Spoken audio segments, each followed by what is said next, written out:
ఆడజన్మ కన్నీటి అలల సాగరం, చూస్తే చిన్నదే కాని బాధల భారం. ప్రతి అడుగులోనూ పరీక్ష, ప్రతి చూపులోనూ నిరీక్షణ. ఆశల రెక్కలు ఖాళీ, గుండెల్లో మూగవేదన.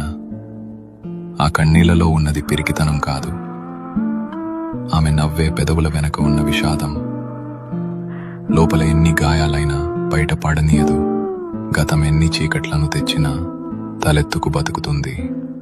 తన కన్నీరు అణువణువున ఒక కథ. ఆ కథలో ప్రేమ ఉంది, బంధాల కష్టముంది. అయినా ఆ కన్నీరు ఆమెను బలహీనం చెయ్యలేదు. అది ఆమెలోని ఆత్మగౌరవాన్ని పోషించింది. ఏమీ చెప్పకుండానే ఎన్నో నేర్చుకున్నది. ఏదైనా సరే ఎదురు నిలిచి పోరాడింది. ఆమె బాధ ఆమెకు ఒక ఆభరణం, అది ఆమె గర్వం, ఆమె నిజ. Download ShareChat.